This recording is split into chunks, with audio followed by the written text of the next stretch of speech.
Hello everyone. तो आज समझते हैं ये डार्वस थ्योरी क्या है। तो डार्वस बॉक्स थ्योरी मैं एक्सप्लेन करने जा रहा हूँ।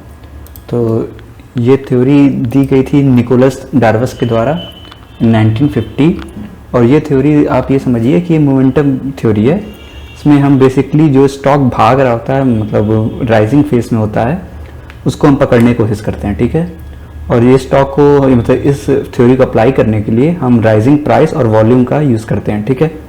तो कैसे ड्रॉ करेंगे हम डार्वस थ्योरी में, डार्वस बॉक्स कैसे बनेगा, हम उसको आगे समझते हैं। तो देखिए, डार्वस बॉक्स ड्रॉ करने के लिए सबसे पहली चीज़ हम उस स्टॉक को पकड़ेंगे जो 52 वीक हाई के नियर हो या 52 वीक हाई अभी बनाया हो। ठीक है। एक चीज़ याद रखिएगा, ये डार्वस ने जब ये थ्योरी दी थी उन्होंने क्लियर कहा था कि आप पेनी स्टॉक या बहुत वोलेटाइल स्टॉक को नहीं पकड़ने की कोशिश करेंगे, क्योंकि देखिए पेनी स्टॉक का प्रॉब्लम क्या है, प्राइस एक्शन प्रॉपर्ली वर्क नहीं करता। ठीक है, पहली बात। और वोलेटाइल स्टॉक में बहुत जल्दी ऊपर नीचे होगा तो मे भी आपका स्टॉप लॉस ज़्यादा बार ट्रिगर हो, इसलिए उन्होंने ये स्टॉक को मना किया था। तो मेरे हिसाब से अगर ये थ्योरी लगानी हो सबसे बेस्ट है कि आप निफ्टी 100 तक के स्टॉक पकड़िए, वो बेस्ट है आपके अप्लाई करने के लिए डार्वस थ्योरी। ओके। सो कैसे आप करेंगे, रूल में पहला बता दिया मैंने। पहला स्टेप है 52 वीक हाई के स्टॉक को पकड़िए। फिर आपको ये चेक करना है कि नेक्स्ट 3 कैंडल, मतलब क्योंकि आप 52 वीक हाई मतलब ऑलमोस्ट 260 270 कैंडल्स होंगी, तो जो कैंडल हाई बनाएगी उसके अगले 3 दिन तक वो हाई टूटना नहीं चाहिए, ब्रेक नहीं होना चाहिए। ओके। अगर वो हाई टूट गया तो डार्वस थ्योरी आपकी वहाँ फेल हो जाएगी। वो हाई टूटनी नहीं चाहिए। जब वो नहीं टूटेगी नेक्स्ट 3 दिन तक, तो जो उसका हाई बना होगा उस कैंडल का, उसको हम कंसीडर करेंगे ऐसे सीलिंग। सीलिंग मतलब उसका वो टॉप प्राइस होगा, टॉप होगा जहाँ पे हम बाई करने की सोचेंगे। ठीक है। और फ्लोर हम वो मानेंगे, मतलब ब्रेकआउट और एसएल पॉइंट हम वो मानेंगे जहां से वो स्टॉक ने ब्रेकआउट लिया था। ठीक है। और ये तो सिंपल सा यही 3 मेथड है। बस ये याद रखिएगा, जब भी ये 52 वीक हम चेक करेंगे तो हम, क्योंकि ये जैसे कि मैंने आपसे पहले स्लाइड बताया है कि ये राइजिंग प्राइस और वॉल्यूम को भी राइज के हिसाब से ये थ्योरी बनी है। तो मैं भी शो करूंगा कि कहाँ ड्रॉबैक भी है, कहाँ का नहीं है इसमें। एक चीज और याद रखिएगा, ये जो डार्वस थ्योरी है ये बेसिकली पिरामिडिंग के काम आती है। ठीक। एडवांटेज आप समझिए, तो एडवांटेज सबसे यही है कि रिस्क रिवॉर्ड रेशियो इसका बहुत अच्छा होता है, क्योंकि अपनी हम विनिंग ट्रेड को कंटिन्यू करते रहते हैं। दूसरा एडवांटेज सबसे बड़ा यही है कि ट्रेलिंग स्टॉप लॉस का हम कर सकते हैं इसके लिए। डिसएडवांटेज में आप देखेंगे तो सबसे पहला फेक ब्रेकआउट है, मैं आपको शो करूंगा कैसे है फेक ब्रेकआउट। दूसरा है कि chance of potential profit miss करने का। तो ट्रेलिंग स्टॉप लॉस तो आप कर रहे हैं डेफिनेटली, लेकिन कभी कभी एक ऐसा भी समय आएगा जब आपको स्टॉप लॉस कितना ट्रेल करना है ये चीज़ आपको समझ में नहीं आएगी। ठीक है। तो टोटल डार्वस थ्योरी यही है। तो हम चलते हैं और समझने की कोशिश करते हैं कि डार्वस थ्योरी रियल लाइफ में ये कैसे ये मतलब यूज कर सकते हैं हम कहाँ पे। ठीक है। तो अब हम आएंगे और हम ये मैंने ट्रेडिंग भी यहाँ ओपन किया है। ठीक है। तो अभी हम फिलहाल यहाँ पे आईसीआई बैंक मैंने खोला हुआ है, तो अभी फिलहाल हम आईसीआई बैंक पे चेक करेंगे कि कैसे हमें यहाँ पे चेक करना है। तो अगर आप देखेंगे तो आपको 52 वीक हाई चेक करना है। तो पहली बात आप चाहें तो देखिए, डार्वस ने कभी भी टाइम फ्रेम नहीं मेंशन किया है, तो ये एक्चुअली आप कहीं भी अप्लाई कर सकते हैं। बट क्योंकि वो बेसिकली स्विंग ट्रेड कर रहे थे तो उन्होंने स्विंग पे, मतलब स्विंग के बेसिस पे उन्होंने ज़्यादा लिखा है। और उस टाइम पे ग्राफ भी नहीं हुआ करते थे 1950s में, नंबर बेसिस पे चलता था सब कुछ। तो उन्होंने ये बेसिकली स्विंग के हिसाब से ये मतलब उन्होंने अपने हिसाब से लिखा है, बाकी उन्होंने टाइम फ्रेम मेंशन नहीं किया है। ठीक है। तो हम भी यहाँ पे स्विंग को ही लेके यहाँ पे कंसीडर करके आगे बढ़ते हैं। तो अगर आप देखेंगे, अब आज की डेट है आपकी 28 सितंबर, और अगर आप 1 साल यहाँ से आप देखेंगे तो आपका करीब बहुत पीछे आएगा। तो आप देखेंगे कि इतनी सारी कैंडल जो आपको देखने में ऑलमोस्ट सितंबर आपका ये हो गया, तो इतनी कैंडल्स देखने में तो आपको होगी प्रॉब्लम। तो बेटर मेरे हिसाब से आप क्या करिए, आप इसको पहले वीकली में कन्वर्ट करिए। सबसे पहले चार्ट को वीकली में खोलिए। ठीक है। और वीकली में देखेंगे तो आपको देखने में आसान होगा पिछला 1 साल कहाँ से था। देखेंगे ये है सितंबर, यहाँ से सितंबर लगा है, और 21 सितंबर पकड़ लीजिए 1 साल लगभग। यहाँ से लेके यहाँ के बीच में ही आपको चेक करना है पिछले 1 साल में कि ये हाई बनाया है कि नहीं बनाया है। ठीक है। तो अभी आप करंट सिनेरियो में देखेंगे तो ये खुद ही एक बार हाई बना दिया है। ठीक है। तो अभी हम इसको कंसीडर नहीं कर रहे हैं, क्योंकि ये तो अभी हाई बना दिया है। तो आगे क्या होगा केसेस, इसके बारे में बताऊंगा जरूर कि आगे क्या हो सकता है। अभी इसमें डार्वस थ्योरी में लगा के देखेंगे कब बाई करना है, कब सेल करना है। फिलहाल अभी हम इसको भी छोड़ के सिर्फ ये एरिया को हम कंसीडर कर रहे हैं। ठीक है। सिर्फ पर्टिकुलर इस एरिया की मैं बात कर रहा हूँ अभी के लिए, जिसको मैं कंसीडर यहाँ पे करने की सोच रहा हूँ, सिर्फ इस एरिया को। ठीक है। क्योंकि अभी ये नया हाई था, मान लीजिए आप कुछ समय पहले लगा 15 फरवरी के अराउंड, तो ये नया हाई है। नया हाई आप इसको कंसीडर कर लीजिए, सिर्फ इस एरिया को, इसके अकॉर्डिंग हम डार्वस बनाएंगे। फिर मैं आपको बताऊंगा यहाँ पे भी जो हुआ डार्वस में तो क्या हुआ, ठीक है। तो हम शुरू करते हैं फटाफट इसके हिसाब से कि हमें करना क्या है। तो देखिए आप यहाँ पे आ गए, तो आप यहाँ पे अब क्या कर सकते हैं, फिर आप आ जाइए, आपको एक काम भी कर सकते हैं, आप पहले यहीं पे नॉर्मली बॉक्स ड्रॉ कर लिए ताकि आपको मालूम पड़ जाए कि कहाँ पे आपको सर्च करना है। फिर कितना सीलिंग और कितना फ्लोर होगा उसको अभी एडजस्ट कर लेंगे, ठीक है। तो अब आप ये समझिए, जब ये आपको 52 वीक हाई लगा तो पहला रूल क्या था, आपके स्लाइड शो में आपको याद हो 52 वीक हाई लगना चाहिए। देखिए ध्यान से पढ़िए, पहला रूल क्या था, 52 वीक हाई का होना चाहिए या लगना चाहिए। तो 52 वीक हाई लगा ICICI बैंक में आपका, नेक्स्ट 3 कैंडल्स हाई को ब्रेक नहीं करनी चाहिए। अब आप यहाँ ध्यान से देखेंगे, नेक्स्ट 3 कैंडल 1 2 3, तो ये वीकली पे, तो हम वीकली के लिए देख रहे हैं 3 कैंडल। जब हम डेली पे जाएंगे तो हम डेली पे देखेंगे, 15 मिनट पे जाएंगे 15 मिनट पे देखेंगे, 1 आवर पे जाएंगे तो 1 आवर पे देखेंगे, ठीक है। तो हम यहाँ देख रहे हैं नेक्स्ट 3 कैंडल ने उसको ब्रेक नहीं किया, ओके फाइन। तो अब हमारा डॉलर थ्योरी यहाँ पे अप्लीकेबल है, ठीक है। लेकिन अब अप्लीकेबल से पहले हम चेक करेंगे क्या वॉल्यूम वाकई में उतना था। तो अगर आप यहाँ वॉल्यूम देखेंगे तो वॉल्यूम यहाँ ठीक ठाक है, बहुत कम भी नहीं है, क्योंकि आप देखिए यहाँ से कंपेरिजन करेंगे पिछले 1 साल से तो वॉल्यूम यहाँ पे जरूर इंक्रीमेंट आ रही है लगातार, तो बहुत कम भी नहीं है, बहुत ज़्यादा भी नहीं है। तो अगर आप यहाँ पे डार्विस थ्योरी लगाना चाहेंगे तो आप कैसे, तो यहाँ पे लगेगा, क्योंकि पिछली आप वॉल्यूम से कंपेरिजन करेंगे तो उनसे तो हाई है ये, ठीक है। तो आप कंसीडर कर सकते हैं यहाँ पे फिलहाल के लिए। हम कैसे करेंगे, तो हमने यहाँ पे ये स्क्वायर लिया और कहाँ तक हम उसका फ्लोर कंसीडर करेंगे, हम फ्लोर वहाँ से करेंगे यहाँ से ब्रेकआउट लिया हो। तो पिछला ब्रेकआउट उसने यहाँ से लिया था, आप देख सकते हैं यहीं से ऊपर आना शुरू की है प्राइस, तो ये हमारा नीचे का फ्लोर होगा अभी वीकली के हिसाब से, ठीक है। इतना, ताकि अब वीकली पे क्लब बना लिए। अब आ जाइए आप डेली पे, ताकि आप एडजस्ट कर सकें एग्जैक्टली कितना फ्लोर और वो होगा, ठीक है। तो आप डेली पे आएंगे, अब आप देखेंगे तो ये एरिया था जिसमें आपको खोजना था, ठीक है। अगर आप यहाँ पे देखेंगे और कब बाई भी करना मैं भी समझाता हूँ। देखिए अब ये आपका बना था, तो ये ऊपर की फाइल आपकी बनी है सीलिंग, नीचे का आपका बन गया फ्लोर। अब डेली पे ध्यान से देखेंगे तो फ्लोर आपका ये देखिए, यहाँ पे प्राइस मेरी 511 है, बट अब डेली पे अगर ध्यान से देखेंगे तो ब्रेकआउट यहाँ से था, यहीं से तो ऊपर गया है, तो ब्रेकआउट यहाँ से था, ये कैंडल के लो, तो मतलब 527 ही हमारा लो था।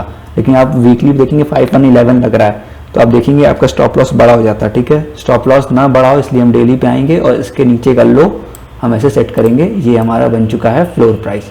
ना अब हमें बाई कब करना है, हमें बाई तब करना है जब प्राइस दोबारा इसके हाई को ब्रेक करे और हमारा स्टॉप लॉस बनेगा ये। तो मतलब हमें बाई कब करना है, हमें बाई तब करना है जब ये लाइन, जब ये इसके ऊपर आए, मतलब ये आपका है 679, तो मतलब 670 के अराउंड, 680 के अराउंड हम उसको बाई करने की सोचेंगे। और हमें सेल कब करना है, सेम हमें सेल करना, हमें स्टॉप लॉस या सेल करना होगा जब इसके नीचे है। तो स्टॉप लॉस कब लेना है, सेल की मैं बात नहीं कर रहा, स्टॉप लॉस कब लेना है, ठीक है। क्योंकि ये पिरामिडिंग कंसेप्ट यूज करता है, तो ये आपको कैरी करते रहना है स्ट्रेट को आगे, ठीक है। अब आप ऐसे बात रहेंगे, देखिए आप यहाँ भी डेली पे देखेंगे, डेली वॉल्यूम अच्छा आया था, तो आप ये भी देख सकते हैं कि ये ठीक था, ये ठीक है। अब आप यहाँ पे चलते जाएंगे तो आप यहाँ पे ध्यान देखेंगे, पहली बार ये था वो जब प्राइस ऊपर गई थी, आपको यहाँ पे बाई का आपका सिग्नल आ गया था, ठीक है। तो बाई जो आपको करना था पहली बार में, वो आपको यहाँ पे करना था, ये एरिया पे आपको बाई करना था। यहाँ पे आपका बाई हो गया, फिर आप बाई करते ही आप अपना लगा देते कि ये आपका SL है, और अब आप ये ट्रेड कंटिन्यू करते। तो करंट टाइम पर अगर आप देखेंगे तो अगर आप 680 पे बाई किए होते तो ये ऑलमोस्ट पहुँच चुका है 717 पे, और हाई भी आज ही लगाया था 735 पे, ठीक है। तो ये प्रूफ करता है अगर आप लिए होते तो अभी आपको, मतलब आप देखेंगे अभी तो आपका मतलब रिस्क ज़्यादा ही है, रिवॉर्ड कम है, बट ये भी आपका कॉन्टिन्यूशन ट्रेड पे है, ठीक है। अब इसमें ट्रेलिंग का अगर हम एग्जांपल देखें तो आप ये समझिए, मैं यहाँ सपोज कर रहा हूँ, ठीक है। तो कैसे ट्रेल कर सकते हैं या कैसे और क्या हो सकता है, जैसे हम यहाँ सपोज कर रहे हैं, ठीक है। अब आप देख सकते हैं ये एक कैंडल जो थी, जो आपकी यहाँ पे आज ने हाई बनाया है, ठीक है। ये आज का हाई बना है 735 समथिंग आज हाई बनाया है। अब सपोज करिए आप ये मान के चलिए कि नेक्स्ट 2 कैंडल जो होती है, एक यहाँ पे आएगी समथिंग सपोज, और एक कैंडल सपोज करिए यहाँ पे भी आती, सपोज मतलब यहीं कहीं आई, ठीक है कैंडल। तो आप देखेंगे कि ये जो 2 कैंडल्स आई, ये 2 कैंडल्स को मैं मोटा कर देता हूँ समझ में क्लियर। ये जो 2 कैंडल्स आई आपकी यहाँ पे, ये 2 कैंडल्स यहाँ वाली और यहाँ वाली, अब देखेंगे इस हाई को उसने ब्रेक नहीं किया, ठीक है। और आप यहाँ का फिर आप इस कैंडल का वॉल्यूम देखेंगे तो आप देखेंगे यहाँ वॉल्यूम पिछली कुछ कैंडलों से ज़्यादा था, तो मतलब वॉल्यूम यहाँ बढ़ा है, तो मतलब डार्विस यहाँ भी एप्लीकेबल है। तो सेम अगर आपको यहाँ पे अप्लाई करना होगा डार्विस थ्योरी, तो आप कैसे अप्लाई करेंगे और कैसे ट्रेलिंग करेंगे, ये इसके लिए बेसिकली मैं समझाने की कोशिश कर रहा हूँ, ठीक है। आगे क्या होगा मुझे नहीं पता, मैं एग्जाम्पल दे रहा हूँ, अगर ऐसा हुआ तो क्या होगा, ठीक है। तो अब हम क्या करेंगे, यहाँ से वो करेंगे तो ये हमारा ऐसे ऐसे यहाँ से खींचेंगे ऐसे स्क्वायर हम, और कहाँ से ये ब्रेकआउट लिया आप देखेंगे, यहाँ से रिवर्सल आया था जहाँ से ये ब्रेकआउट के लिए कैंडल रेडी हुई थी, ठीक है। तो ये है हमारा वो चीज़, और हम ऐसे कर देंगे, ठीक है। अब देखिए अब करना क्या है, जब आपका ये नया डार्विस बॉक्स तैयार हुआ तो यहाँ पे आप और प्राइस और स्टॉक, अब आप यही आपका डार्विस बॉक्स हो गया तैयार। तो अगर ऐसा होता है, अगर ऐसा केस में होता है डार्विस बॉक्स तैयार हुआ है, ठीक है, तो ये याद रखिएगा, अब जैसे ही ये चीज़ बनी तो आपका जो SL है जो यहाँ पे था वो SL अब स्ट्रेट फॉरवर्ड मूव होकर यहाँ पे आ जाएगा, इसके नीचे, ठीक है। इस लाइन को मैं रिमूव करता हूँ, अब तो ये बाई हो चुका हमारा, इस लाइन को हम रिमूव करते हैं, ठीक है। तो अब हमारा SL यहाँ पे आ चुका है, फिलहाल हमारा ट्रेल हो चुका है नया SL, और ये हमारा कंटिन्यूएशन में है। अब हम वेट करेंगे जब प्राइस इस चीज़ को ब्रेकआउट देती है, मतलब दोबारा जब प्राइस फिर से, जैसे कि प्राइस अब सपोज करिए, अब मान के चलिए कि प्राइस के इसी रीजन में ऐसे ऐसे घूम रही है, ठीक है। अब सपोज करिए फिर यहाँ से ब्रेकआउट आ जाता है प्राइस का, तो फिर हम यहाँ पे बाई करेंगे, ठीक, यहाँ पे बाई करेंगे फिर से, और हम क्वांटिटी ऐड करेंगे, इसी कंसेप्ट को कहते हैं पिरामिडिंग, और बाई करेंगे, और फिर SL आपका यहाँ पे आ ही चुका था तो SL आपका ये आ जाएगा। तो इस कंसेप्ट के हिसाब से आप कर सकते हैं, ठीक है, मूव कर सकते हैं, इसमें कोई दिक्कत नहीं होगी, आपको पोटेंशियल प्रॉफिट मिलता रहेगा। प्राइस अगर ऊपर ऊपर ऊपर ऊपर जाती रहेगी राइजिंग मार्केट में तो आपको प्रॉफिट आता रहेगा यहाँ से। ये आपकी डार्विस बॉक्स थ्योरी थी, ठीक है। हम इसको और किसी स्टॉक पे अगर समझना चाहें तो अभी हम HDFC बैंक ले लें, HDFC बैंक ले लेते हैं, ठीक है। सपोज करिए हमने HDFC बैंक ले लिया, और पहले हम आ जाते हैं वीकली पे ताकि हम चेक कर सकें 1 ईयर हाई, सॉरी, ठीक है। तो हम आ गए वीकली पे, अब हम चेक करते हैं 1 साल का हाई, तो ये आपका सितंबर है, छोटा करते हैं, ये आपका सितंबर लग गया, ठीक है। अगर आप ध्यान से अब यहाँ पे देख रहे हैं तो ये ऑलमोस्ट HDFC बैंक अपने हाई के पास आ रहा है, ठीक है। अभी हाई बनाया नहीं है पर हाई के पास आ रहा है। अब आप सपोज करिए जब इसने पहली बार हाई बनाया था, मतलब यहाँ पे जब ये वाला हाई जब इसने ब्रेक किया था, आप देख सकते हैं पुराने इसको समय का हाई का, ये हाई बना था, ये हाई आगे बना था, ठीक है। ये जब टूटा था ये, ठीक है, तो यहाँ पे अगर आप पहले देखेंगे डार्विस बॉक्स देखेंगे यहाँ पे एप्लीकेबल नहीं हुई, क्यों नहीं एप्लीकेबल हुई, ये आपका ये हाई बना, ठीक है।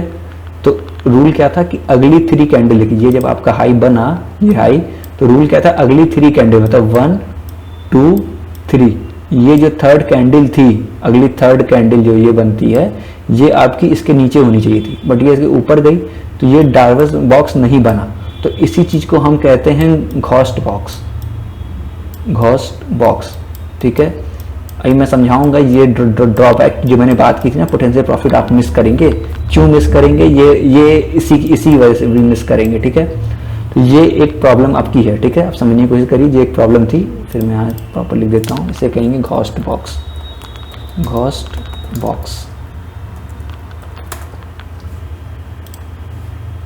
ठीक है। तो ये आपका घोस्ट बॉक्स रहेगा, ठीक है। तो अब आप देख सकते हैं यहाँ पे डायवर्सिटी फेल हो गई आपकी, क्योंकि प्राइस तो ऊपर जा रही है, लेकिन फिर आप देखेंगे कहीं एप्लीकेबल हुई, तो आप देखेंगे फिर इस कैंडल जब ये ऑल टाइम हाई बनाई, फिर से प्राइस यहाँ पे एप्लीकेबल फिर से हुई डायवर्स थ्योरी। कैसे एप्लीकेबल हुई मैं रिमूव कर रहा हूँ सब ताकि समझ आ सकूँ। देखेंगे अब ये ऑल टाइम हाई बनाया यहाँ पे, तो ये आप देखेंगे ऑल टाइम हाई यहाँ बनी। अब जब फिर यहाँ पे ऑल टाइम हाई बना तो अब नेक्स्ट 3 कैंडल देखेंगे 1 2 3, जब ये 3rd कैंडल थी ये वाली, तो आप देखेंगे ये तो ऑल टाइम हाई तोड़ी नहीं, तो आपका फिर से एप्लीकेबल होगा। तो यहाँ पे तो आप कैसे बनाएंगे बॉक्स, आप बॉक्स बनाने का सिंपल सा तरीका है आपके पास। आप यहाँ से खींचेंगे इसके हाई से बॉक्स, और कहाँ तक यहाँ से ब्रेकआउट आया था, तो पिछला ब्रेकआउट यही था, तो ये आपका लो बनेगा। इस कैंडल के नीचे का लो रख सकते हैं, कई उसका मिडिल लो रखते हैं, कई क्लोजिंग लो रखते हैं। लो डिपेंड करेगा आपको क्या लो रखना चाहेंगे। डार्विस जो लो कंसीडर करते थे उस कैंडल का लो का कंसीडर किए हैं, तो हम भी इस लो को मानते हुए चलेंगे और हमने ऐसे बॉक्स ड्रॉ कर देंगे, ठीक है। अब आप ध्यान से देखेंगे तो ये तो आपका वीकली जो बना है। अब हम उसको और अच्छे समझने के लिए हम आ जाते हैं डेली पे, ताकि हम एग्जैक्टली सीलिंग प्राइस डिसाइड कर सकें कितना, फ्लोर प्राइस डिसाइड करें तो कितना हो सकेगा, ठीक है। तो 52 वीक हाई आपका ब्रेक हुआ था तो समथिंग ये था, ठीक है। तो आप इस कैंडल के नीचे मतलब समथिंग यहाँ पे आप रख सकते हैं, ये एरिया आप रख सकते हैं।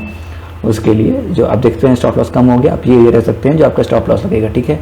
अब बाई कब करेंगे, अब बाई जब करेंगे जब इस बॉक्स को दोबारा प्राइस तोड़ेगी, ठीक है।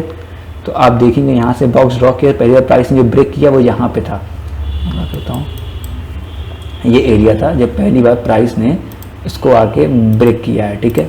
यहाँ पे प्राइस ने आके ब्रेक किया, तो आप क्या करेंगे, यहाँ से आप बाई करेंगे, क्योंकि जैसे ब्रेक करेगी इसके ऊपर हमें बाई करना होता है, तो हम यहाँ बाई करेंगे और अब तुरंत ही हम अपना यहाँ पे ऐसे लगाएंगे यहाँ पे, ठीक है। हमारा ऐसे लग जाएगा इसके ऊपर, ठीक। और इसको हम कंटिन्यू करेंगे इस ट्रेड को। और अगर देखेंगे, अगर आपने इस ट्रेड को अभी तक कंटिन्यू आप कर रहे होते तो अभी तक ये ट्रेड चल रही है, चलती जा रही है, तो अभी तक तो ट्रेड आपकी सही चल रही है, ठीक है। लेकिन फिर यही है कि आपको ट्रेलिंग एसएल भी तो करना है, तो ट्रेलिंग एसएल आप कैसे करेंगे, तो ट्रेलिंग एसएल आप ऐसे करेंगे। अब देखिए अब फिर अगला हाई कहाँ बन रहा है, तो अगला हाई आपका यहाँ पे बना फिर से, तो आप देखेंगे यहाँ पे क्या डार्विस बॉक्स अप्लीकेबल हुआ, तो देखेंगे आप ध्यान से नहीं अप्लीकेबल हो रहा है, क्योंकि नेक्स्ट 3 कैंडल ऊपर जा रही है, तो मतलब ये हाई नहीं था। तो आप चलते जाएंगे, फिर आप देख रहे हैं यहाँ पे एक हाई बना। अब ये जब ये वाला हाई बन रहा है तो आप ध्यान से देखेंगे इस हाई पे नेक्स्ट 3 कैंडल आपकी डाउन आई है, ठीक है। तो यहाँ पे आपका जो डार्विस बॉक्स है फिर से यहाँ पे आप ड्रॉ करना शुरू करेंगे। कैसे ड्रॉ करेंगे, आप यहाँ से ऐसे खींचेंगे, ठीक है। और जहाँ से ब्रेकआउट आया था, आपका ब्रेकआउट देखेंगे तो ये था, यहाँ से के ऊपर आया था, तो इस कैंडल का आप लो पकड़ेंगे जो ऑलमोस्ट उसका जहाँ बाई किए थे वो प्राइस आएगी, ठीक है। तो ये आपका आएगा, ऐसे बॉक्स आप खींचेंगे और आपका जो ट्रेलिंग एसएल था ये वाला वो आपका पहुँच जाएगा यहाँ पे, ठीक। ये आपका आ जाएगा ट्रेलिंग एसएल, यहाँ पे आ चुका है। अब ध्यान देंगे, अब प्राइस आपकी यहाँ पे आई और ये आपका एसएल हिट कर गया, आपका एसएल हिट हो गया, आपको प्राइस बेचनी पड़ेगी। अब आप देख सकते हैं, तो अब इसमें आप दोबारा नहीं बाई कर सकते, दोबारा प्रीमार्केटिंग नहीं कर सकते हैं, और अभी तक प्राइस इस हाई को अभी यहाँ तोड़ी है, तो अब दोबारा आपको यहाँ पे एंट्री अब लेनी है। जब आप फिर एंट्री लेंगे तो आपको यहाँ पे अब एंट्री मारनी है, ठीक है। दोबारा फिर से आप इस एरिया में आके एंट्री लेंगे, ठीक है। मैं इस एरिया फिर आप इस एरिया में आपको फिर से आपको एंट्री लेनी है। आप देखेंगे नेक्स्ट 3 कैंडल क्या बनती है, उस हिसाब से फिर हम आगे का बॉक्स ड्रॉ करेंगे और करेंगे। अब देखिए अब यहाँ पे कैसे आपका पोटेंशियल प्रॉफिट मिस हो गया, आप ये समझिए। आपने जब यहाँ बाई किया था प्राइस काफ़ी ऊपर गई थी, ठीक है, प्राइस ऑलमोस्ट 627 तक गई थी, आपने प्रॉफिट नहीं बुक किया, प्राइस लो आ गई। भले ही यहाँ पे आप लॉस में एंडअप नहीं किए क्योंकि आप ट्रेलिंग एसएल करके आप ऊपर आ चुके थे, बट देखिए आप प्रॉफिट भी नहीं ले पाए।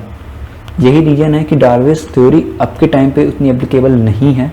आपके टाइम पे और मेथड आ गए हैं ट्रेलिंग एसएल के लिए जिसको लोग यूज़ करते हैं, बट यस कुछ अच्छे स्टॉक्स हैं, या फिर अगर आप थ्योरी को कोई थ्योरी अगर आप फॉलो कर रहे हैं तो आप पूरी तौर से फिर यही फॉलो करिए, तो डेफिनेटली आपको एट दी एंड प्रॉफिट मिलेगा, चाहे फिर वो कोई भी थ्योरी हो, इसमें कोई दिक्कत नहीं है। उम्मीद करता हूँ मैं समझ में आया होगा आपको।